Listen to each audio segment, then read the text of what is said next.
right, the slide that you'll see any second now is called Discover and Use Your Superpowers in Your Business and Work. And how many people in here feel like they have superpowers? Okay, there's like 4 people that are raising their hand. Let's try it again. How many people in here feel like they have superpowers? Okay. Awesome. Thank you.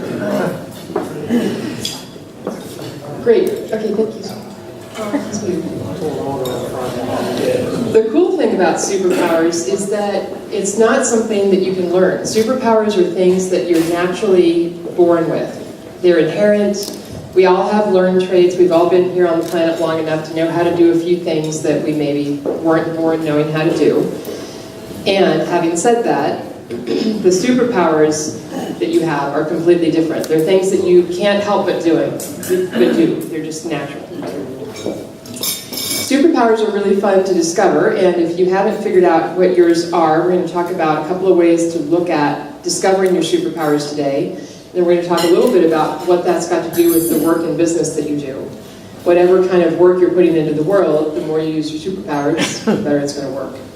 Does that sound like you all are in the right room? Because the cooking demonstration is down the hall, I'm pretty sure, if you're in there. When you play to your superpowers, life is just a lot easier. It's a lot more fun, you get a lot more results, you have a bigger overall satisfaction at the end of the day. Yeah, flow. We'll talk about flow in just a second. If you've done anything where you feel like you've used your superpowers, then you probably know what I'm talking about. Let's talk about flow for just a second. Because what flow does is it puts you into this thing called the zone. Everybody's heard about the zone, right? Yeah. It's this little guy up here, Mihaly is a psychologist that actually discovered the term and the whole phenomenon of the zone. He's the one that labeled it, studied it. When you're in the zone, time just disappears. And for instance, when I was thinking through what I wanted to say today, I gave myself a couple of hours to sort of think through what was the most important thing I felt like I could give you in a half an hour. And as I sat there thinking that through, I looked at my watch, I was like, okay, I'll give myself a couple of hours. And I looked down, and almost the entire 2 hours were up. And I felt like 5 minutes had gone by. That's what happens when you're in the zone. The time just sort of disappears and you are in the task.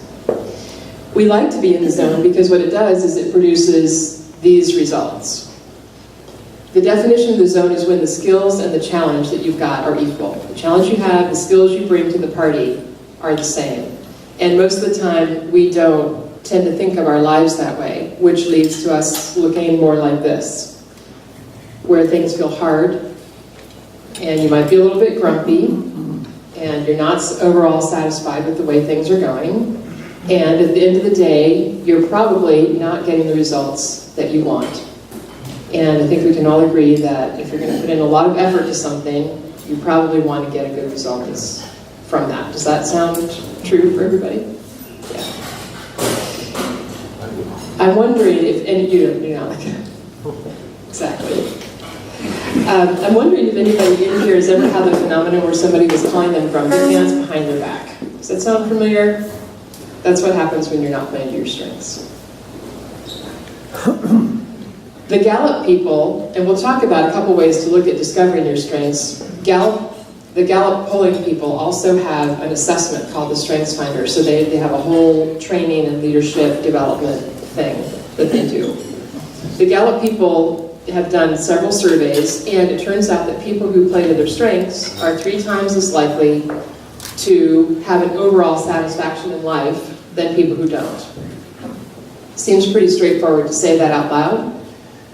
And I also, because I do business coaching, I also know how many people don't think about their work that way.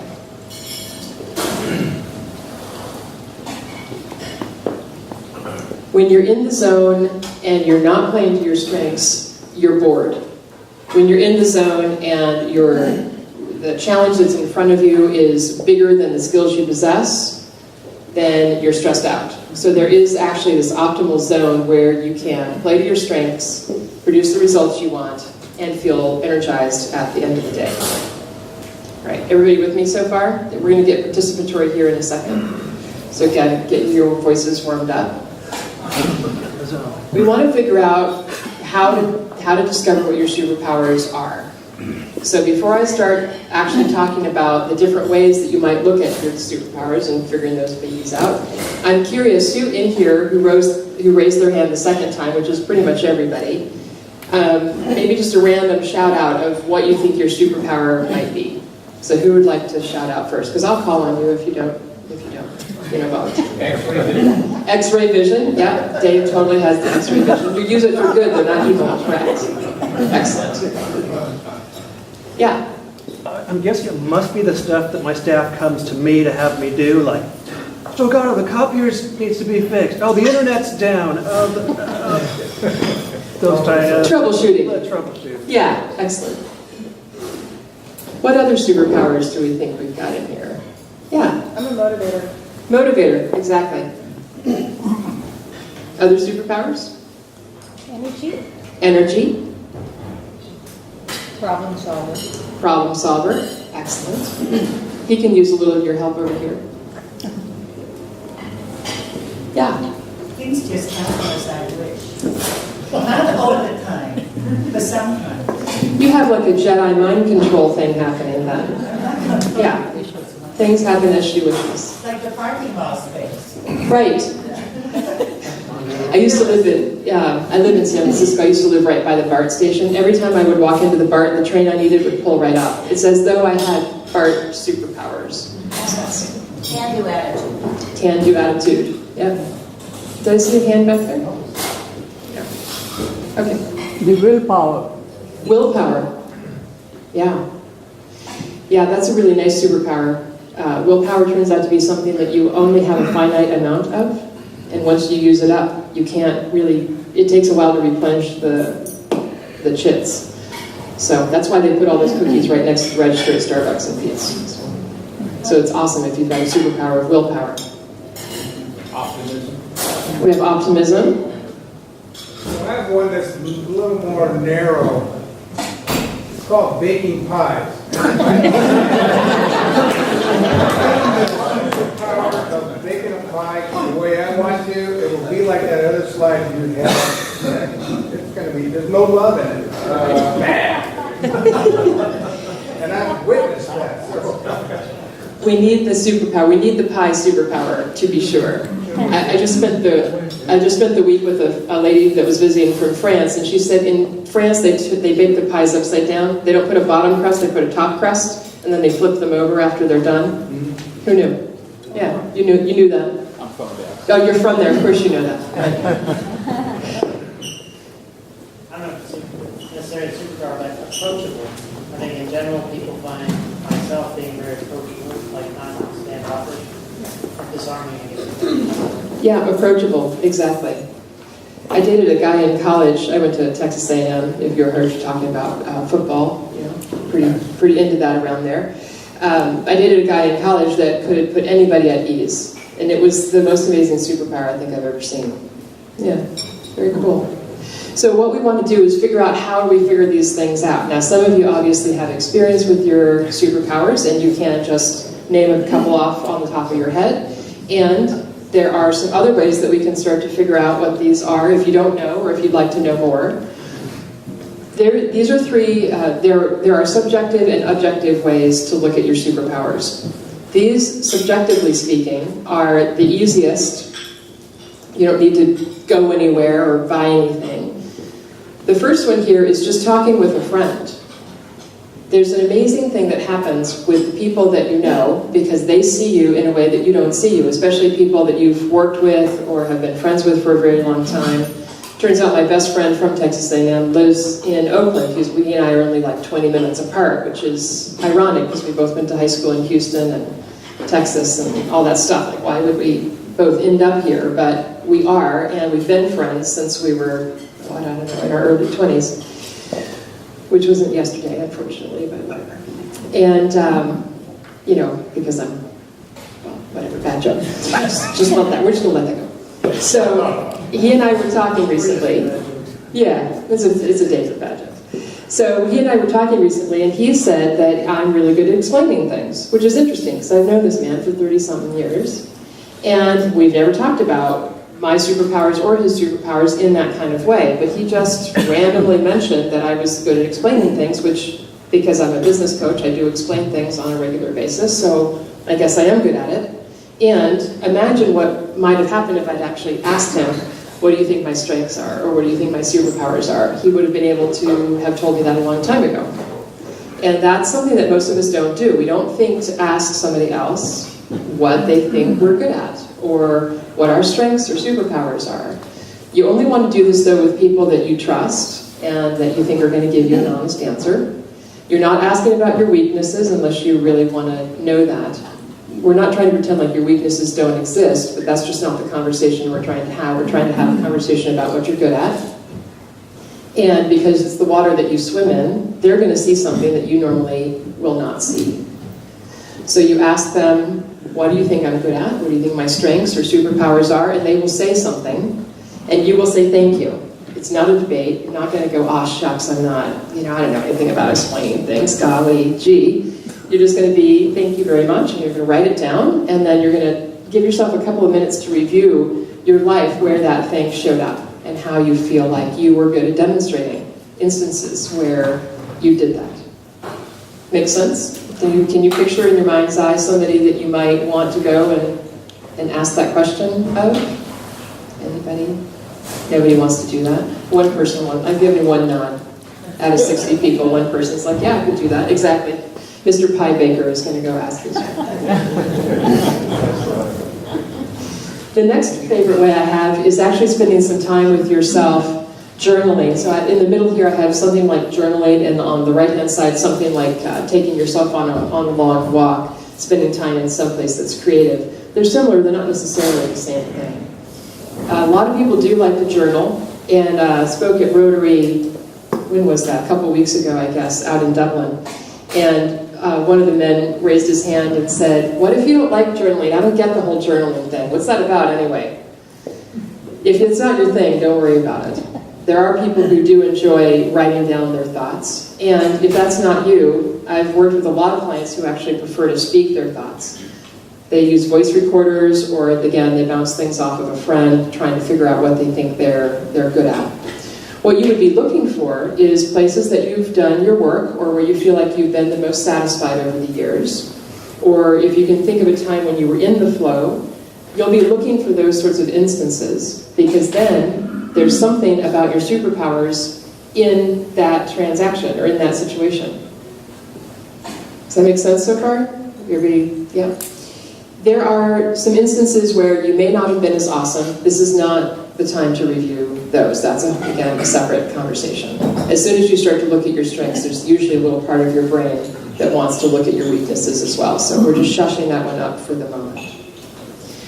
When you spend time writing these things down, you want to just take note about what worked and what was happening, so that there are elements there. Like, we just discovered somebody who's good at problem solving. My guess is that there's something going on in what's your name? Mr. Gray Shirt person? Dave. Yes. Oh, me. Yes. Okay, that's my name. Oh yeah, that's not my name, not my superpowers. He's in his zone. He's in his own zone. I'm guessing that when Dave is troubleshooting, his brain goes into a different place, where he is probably more problem-solving, reactive. Does it feel like something shifts for you when you are in that mode? Yeah, it usually does, but it's kind of shifting more to now trying to remember, how do I help this person learn how to troubleshoot? I take them along, because I'm treated like I know how to solve that problem when, okay, I haven't fixed this thing before. This is what I do. Pull this out, check out things work. Yeah, then I start playing with the troubleshooting. Yeah, that's kind of gets in the zone. Yeah, it sounds like you're a natural troubleshooter, and that is actually. We'll look at the Strength Finder assessment in a minute, and there is a strength called restorative, which means you like to fix things and you can troubleshoot, and you're just naturally good at that, whether you've got any experience in it or not. with that particular instance. That's what you'll be looking for if you're going to be doing some journaling or doing some voice recording, something like that. The thing I like on the far right-hand side about taking yourself outside somewhere, it's nice to leave where you normally spend your time so that you can be in a different environment that feels like it's more expansive. Because I do live and work in the city, I spend a lot of time at the Museum of Modern Art because it's right downtown, it's right next to the BART station, it's easy for clients to get to, so I often meet clients in the museum, which is super fun, and it's great for the clients because they're not in a space where they would normally spend their time, which means that they've disconnected part of the brain that sees things a certain way. And that's what we're trying to do. We're trying to put you in an environment that will allow your brain to have a bigger picture vision. This room is really nice. I speak a lot, and there's one place that I spoke up in Marin where the ceilings were so low. I'm 5'6", and I felt like I could have probably touched them myself. You know how it is when you're in a very low ceiling room. The ceilings were probably 7 feet tall or something in that particular room. And it had this kind of tile on it, which is usually not very, attractive. The architect is commenting on So when you're in a space that's bigger like this, that's got natural light, or you're in nature, or you're in a museum, someplace that's got a level of creativity or inspiration to it, it changes how your brain reacts. So that means that you'll have a better shot at figuring out what's actually going on inside you in terms of assessment or self-reflection, because it's just triggering a different part of your brain. So I would love it if you do decide to use some of these subjective ways to discover your superpowers, if you do them in a place where you don't ordinarily spend the majority of your time. So what I'd like to do is take just a quick second and have you all talk to each other. Actually, you know what, I'll talk about the next one, and then I want you all to be able to talk to each other about this. So let's do it like this. The objective ways that we know, there's a lot of assessments out there. And the two I want to talk about today are the Strength Finder and the Myers-Briggs, because I think they're the least expensive, the most accessible, and easiest to use. Has anybody done these before? You have, yeah. Everybody's pointing at you, by the way. Yeah. Do you have is that a superpower of yours? For 40 years I've been doing this. Have you? Yes. Are you a psychologist, or, yeah.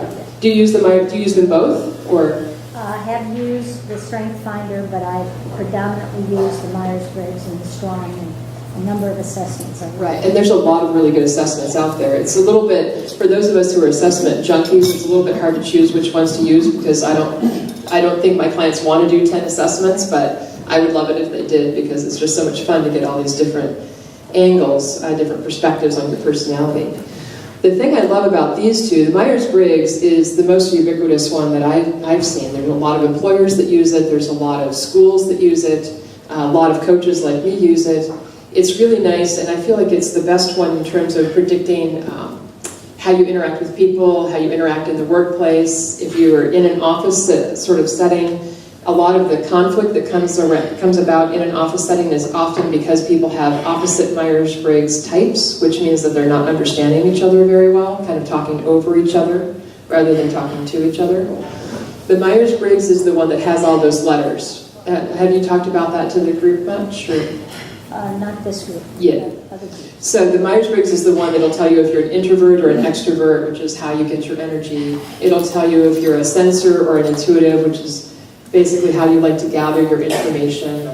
It tells you whether you process decisions through more of a feeling veil or more of a logical process. It'll also help you figure out how you like to make decisions in due time. Is time more of a fixed commodity, or is it more of a flexible thing? If you haven't done the Myers-Briggs, there is an official Myers-Briggs test. You can take it from a certified Myers-Briggs practitioner. And if you would like to just do the quick 5-minute free version, you can go to a website called 16personalities.com, and that's my favorite inexpensive one, or free. It's not inexpensive, it's totally free. 16personalities.com. It'll spit out your Myers-Briggs results, and then you can take a look at what they are, and it helps you interpret what they mean, and actually helps you figure out how to use them. The other one, the Strength Finder one, is the one that the Gallup people have developed. And what happened was they sampled 2 million people, all different walks of life, all different professions, all different places on the food chain, you know, the CEO down to the hotel maid, and asked them, do you have the opportunity to do what you do best at work every day? And only 30% of the people surveyed said they strongly agreed. I'll say that one more time.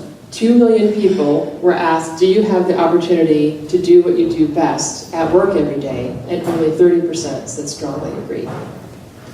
Which is a shocking statistic, I tell you, shocking.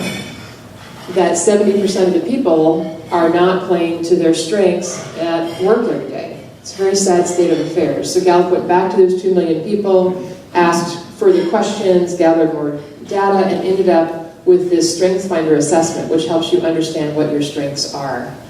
You can get your top 5 strengths, or you can also get all 34 strengths that they have identified. Either way, completely valuable information. And it doesn't correspond one-on-one to the Myers-Briggs. It's a different type of information. It's things like, I'm a good troubleshooter, or I don't think there is a pie baking specific skill, but it is something like, you know, I'm a maximizer, which I'm guessing he probably is doing with his pies. You're good at taking something that's okay and making it amazing, right? I mean, these are not ordinary pies. Sometimes they say yes, and sometimes Fair enough. I always say yes. It's nice to know what your top strengths are because it just helps you guide where you put your attention. And the more you can put your attention on the things that you're good at, then that's where we go back to those slides with the flow and the ease. The more we put our attention and efforts into the place that we're good at the thing, we're going to get more results. We're going to feel better at the end of whatever it is we're doing. All right, how about this? We've got a couple minutes left, and I have just a few other things to say. So what I'd like to do is have you take maybe like 3 minutes and talk to another person next to you and answer a couple of questions. How could you play to your strengths more every day? And do you need to refine your strengths or the role that you play in the work and business that you do so that your strengths can be more prominent? Is there any way that we could get you to outsource or not interact with the things that you know are draining your energy? Going back to that slide about what it's like to be called grumpy pants behind your back. People are saying that about you, hopefully not, but if they are, it's because you're not playing to your strengths every day.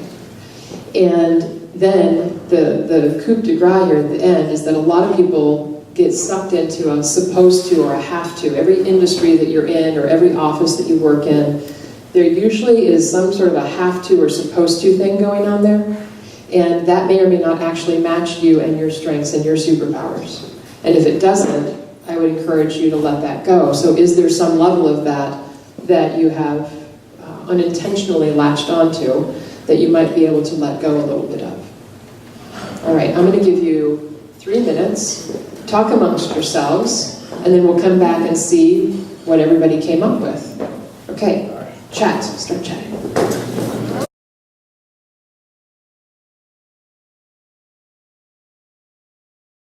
Back to the room now, and we're going to say a couple words about what you discovered chatting with your neighbor about your strengths and superpowers. Who discovered something in chatting with their neighbor? Yeah? I just figured out I'm going to use other people's. Oh, he's going to use other people's superpowers. So we're going to call you a superpower leverager. Awesome. Yep. I suffer from Parkinson's. And one of the characteristics of Parkinson's is depression. So from time to time, I tend to go on the verge of depression. At that time, I use my willpower and I say, hey, Parkinson, you are not going to get me. Right. I'm going to fight it. And in doing so, I'm able to pull myself out. I love that. Did you hear that? That he uses his willpower to help keep his Parkinson's at bay. I love that. Thank you very much. Yeah. What else did you discover about your superpowers chatting with your neighbor? We try to do too much. We try to do too much. Yeah. Yeah. Again, I think we're putting you into the category of using your superpowers potentially for evil. That's twice now for you today.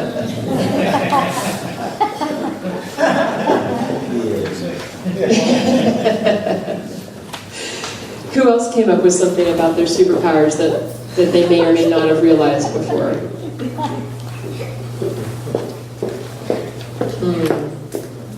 Yeah. It isn't mainly my superpower, but it's the person I'm talking to. This gentleman realized that his superpower was being taken away, and he made a tough decision to change his location and some of his business, and some of it to get what he thought he wanted to invest and use his superpower for. That's a tough process. Yeah. To change everything. Did you all hear what he just said? That what's your name? Jim. Jim. Jim. Yeah. What? Dan. So Dan was at risk of losing you were at risk of losing your superpower, and you decided to change the way you work in order to recapture it. Correct. Yeah, it's a bold move because there are a lot of people that will just suck it up, and then they will be grumpy pants, and then nobody's going to want to hang around with them, and nobody wants that. And it's not easy, right? No, it's a lot of soul searching went on because it was a company I founded and I enjoyed it for a long time, and the industry training regulations changed and it wasn't fun like it used to be, and so I'm looking to get back to my superpowers. Yeah, exactly. It takes a lot of courage to make that kind of a stand, and when you do, you'll feel like you just got shot out of a cannon because you'll have so much more energy, and you'll be energized, revitalized, satisfied. Like life is just so much better. Albert, thank you very much. Just passed out an interest sheet. If you'd like to stay in touch with me, you can just jot your name on the interest sheet and check off any boxes that feel like they apply. It's not a big sales pitch, but I know people often do want to know if there's an opportunity to work together or stay in touch, and that interest sheet is the way that you would let me know. And there is a little bucket here if you want to put your business card. The bottom line is that playing to your superpowers makes your life and work just so much easier. And I think we can all agree that there are plenty of challenges. We don't need to put more challenges in our way. The more then that you can take a little bit of time, do some soul searching in whatever way feels the most appropriate to you, you're going to get disproportionate results back. So I highly encourage you to take some time to look at what your superpowers are and figure out how you'd like to use them. And like Dan's story just shared with us, and that happened to me too. I was in the wine business for 10 years and was definitely not using my superpowers, and now that I'm a coach, I feel like at the end of the day, even if I'm tired in the best possible way I could mean that. Whereas when I was in the wine business and I came home, I was a sales manager for Northern California for a winery for a while, and that job just about killed me. I did not use most of my superpowers, and I was tired, but in that grumpy pants kind of way, or not in that tired like I've just been used up in the way you would hope that we could get used up kind of way. That's an important distinction.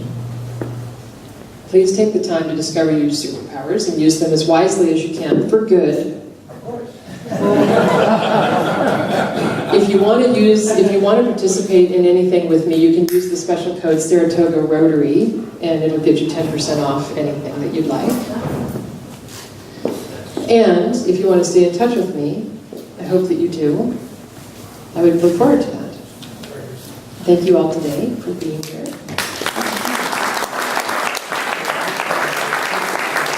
Thank you very much, Kristine. And since you just said that you got tired of working in a winery, I'm wondering whether I really ought to be giving this gift to you. Oh, you didn't get tired of drinking wine, just working at the winery. We have a member whose superpower is to take grapes and turn them into wine, and that will be our thank you for coming and speaking to our group today. And ladies and gentlemen, remember, we're dark next week, and we'll see you the Friday after that. Before I adjourn this meeting, who's got it better than us? Nobody. Meeting adjourned.